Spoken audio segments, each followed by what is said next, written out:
Harper Audio presents Al Jaffee's Mad Life by Mary-Lou Weisman. Read for you by Alan Lewis Rickman.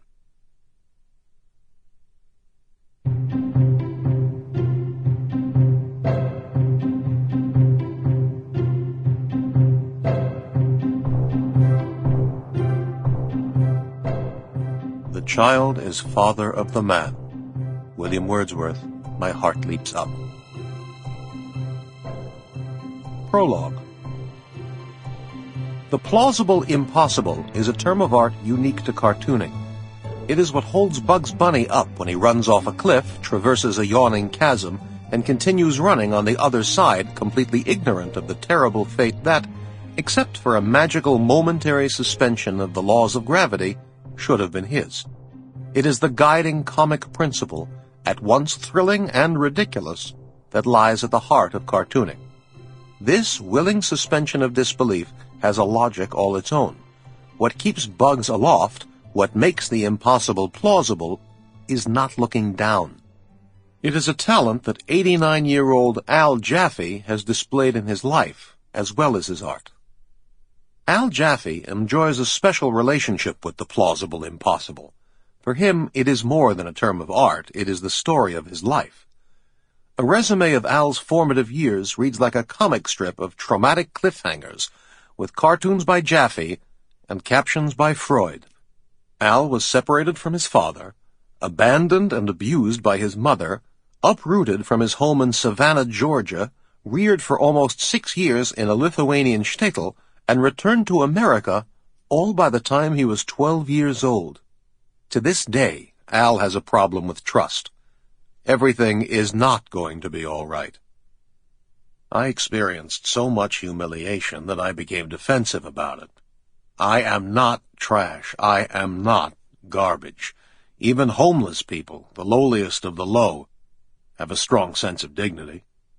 Al wears his dignity like a carapace, a surprising cover, perhaps, for a man who finds so much about life ridiculous. He's always a gentleman, very well-mannered without being a stiff, says illustrator-writer Arnold Roth, who has worked with Al and been his friend for decades. Still, Roth notes, there was always a certain sadness about Al. There were minor chords playing underneath. I knew nothing about the cause. Nick Meglin, who was Al's editor and friend at Mad for decades, was stunned when he learned that such a funny man had emerged from such a sad and humorless childhood. As a fan, I'm as grateful as I am baffled that he did. Unless someone asks, Al doesn't talk about his childhood, not the starved shtetl years in Lithuania or the indignities of living as a second-class citizen in other people's houses. I don't volunteer the information. If somebody wants to know it, they have to get it from me. His flamboyantly perverse youth has made him the man he is today. A satirist, an artist and writer, a raconteur, an arrested adolescent, and an alien. A person uniquely qualified to introduce young Americans to the world of adult hypocrisy in the pages of a magazine called Mad. Chapter 1. The Wild Indian. I was the terror of the neighborhood. Al remembers the day his childhood ended. He, his mother, and his 3 younger brothers had just disembarked from the boat that had taken them on a long ocean voyage.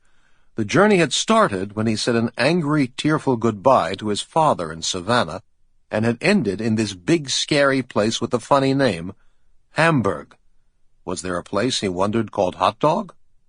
The Hamburg Railroad Depot was the biggest place he had ever seen. He was like Jonah in the belly of the whale, a hellish, frightening belly of soot, screeching metal, pumping wheels, and sulphurous coal smoke. Huge, dark engines crouched on the tracks, hissing and panting steam. A wilderness of rails ran out of the station until they were lost from view.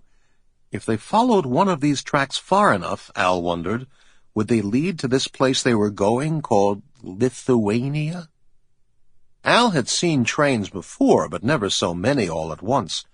His father had always been with him in the train station in Savannah when they went together on Sundays to the Isle of Hope, an amusement park outside of the city. Al could remember standing with him on the platform. He could almost Sample complete. Ready to continue?